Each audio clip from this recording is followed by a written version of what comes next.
Hey everyone, this is Habib, and in this video I'm going to talk about something very important: how to manage money here in Canada as a student. So I'll be talking from minimalist perspective. Life here gets really very expensive, like rent, food, tuition fees, clothes. That includes winter clothes as well, and other stuff, even coffee. So here is my minimalist tips that I personally follow. Let's go through it. The very first point is rent smart but value your space. I personally, when I came here, I was looking for a space and it was very difficult for me to find one. So I started looking for a space when I was back in India, and I found few, and I have discussed about this in my Why I Chose Canada video. If you have not watched, you can find the link somewhere here. Okay, so when you are coming here, first thing is, like, obviously you have to look for a space to stay. So my point of view on that is, if you are coming here, make sure that you are looking for a good place. Good place doesn't mean that river view or something like amazing view or top floor, something like that. So what I mean by a good place or affordable place is something like you don't need to rent a whole house or a full condo. So when I say rent smart and value your space, I mean that you don't need to rent a whole house, but you should look to rent a room instead of a house. So room, I mean, is like 3-4 people living in a house. But what I personally feel is, like, I need a personal space. In short, I'm not sharing my room with anyone, but I do share my condo or house or townhouse, you can say. I do share with 3 other people, and that's totally fine. So yeah, you can save money by not renting the whole house or condo. Also, I want to add here is that if you are renting a place close to your university, it can be costly. For example, if you are in Ottawa, so the place where Ottawa is in downtown, if you are planning to rent there in downtown, it will be costlier than renting somewhere else, like Nepean, where I live. Okay, so it's okay to live not so close to your university and use public transport for few months than living next to your university. So good thing about living far from your university is, what I felt, you will be more punctual, and also you can enjoy the view, the city actually, before going to your university in your boring lectures, right? Why this is important is because most of the dollars you will be spending here in Canada as a student is on rent. So you have to be very smart and wise here.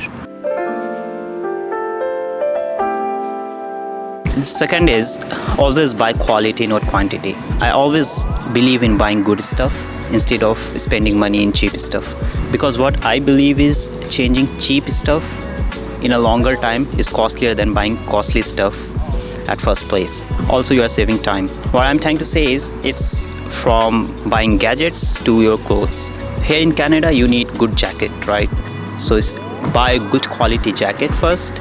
And also in clothes, if you are buying, you don't need lots of clothes. Buy good quality clothes, and for gadgets, buy a good quality gadget so that you can use it for a longer time. So as a student, if you're coming to Canada, there are lots of stuff that you have to buy when you are coming to Canada, like snow boot, jackets, laptop if you are coming here and you don't have one, mobile phone. So what I'm trying to say is, like, just try to buy good quality stuff and just consider it as if like you will be using it for 2-3 years.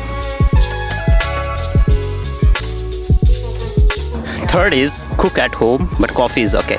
What I mean by this is, if you don't know how to cook, that's a problem.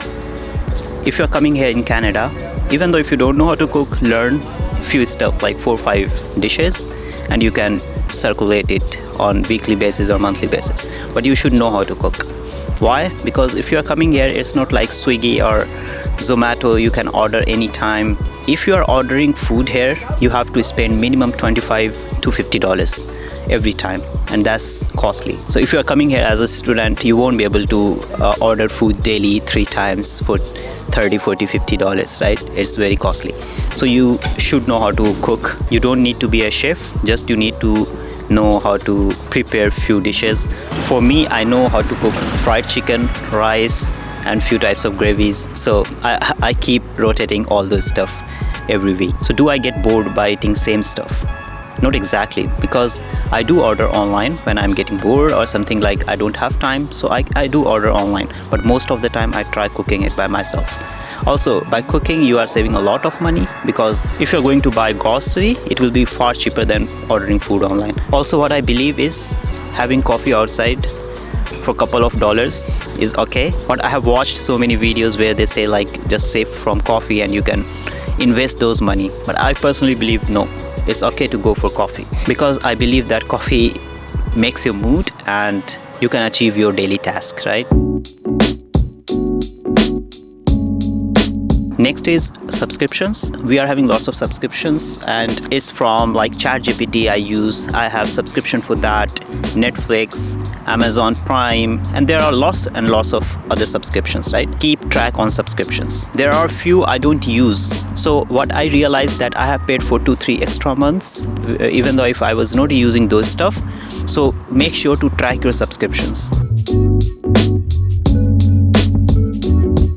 Next is learn to keep less stuff. What I mean by that is I have experienced here that even though if I don't want to, at the end of year I will have lots of stuff that I hardly use. For example, unused clothes, brand new, and I never have used it. Shoes, electronics, there are lots of stuff, right? What I love about Canadian is like they get rid of stuff that they don't use, and that's what we should do the same.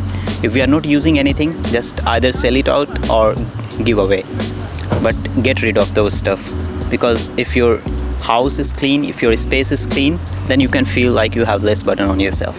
So try to get rid of those stuff that you're not using. What my hack here is, if I'm not using anything, for example shoes, for example, I'm not using from last 1 year, I give time for 1 year. If I'm not using any stuff for 1 year, it means I don't need that. Either I sell it out or give away. Selling off is time consuming, and I have seen that, like posting it on marketplace or Kijiji and then following up on messages. So it's better to give away, and that's easy and fast. Next point is kind of controversial for me. That's buy used stuff or second hand. Of course, here in Canada you can save a lot by buying second hand. For example, as I was talking about selling off stuff in my previous point, for example, if I'm not using any gadgets, Insta360 X4, I'll sell it off for cheaper price, right? So if you're new here as a student, you need to save money, right? So you can go with second hand and you can try looking for stuff on Kijiji or marketplace. Also, I have seen many of my friends bought second hand car, and those worth it, right? You can get car for half the price of their new cost. So it's better to go with second hand stuff for a year or two when you are building yourself, and once you are at a good position, then of course, for example, for me, I love buying new stuff, right? So once I'll have money, I will start buying new stuff. I don't like doing shopping from Kijiji or marketplace because of trust issue, but if you are looking to save a lot of money, then you should go with that. Emergency fund, that is peace of mind. As a student, I know it's very difficult to save money, but always every month try to save $100 at least for your emergency fund. What I mean by emergency fund here in Canada is not only your health issues, but many times you won't be having public transport because of the weather condition, or you need to buy shoes or jackets, so you need emergency fund. And the last thing I would like to talk about is about investment. Again, as a student, we don't have money, but still try to invest as early as possible. Where to invest? You can invest on Wealthsimple, you can invest on cryptocurrencies. So what I did when I came here, I didn't have like lots of money, but still I had TFSA account, that is tax-free saving account, and I started investing there in stocks or in crypto. So now I'm using Ledger Wallet, where I'm investing in crypto. So if you have not checked my Ledger Wallet video, you can check on my channel.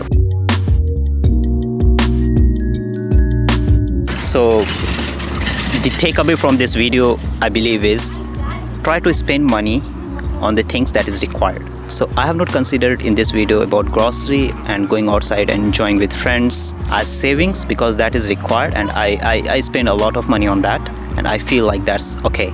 but you should have control over that as well. So if this video helped you, feel free to comment below and share your financing tips. Also, if you want to know more about how to invest in crypto or shares, do let me know and I will be sharing my experience on that as well. See you in the next video.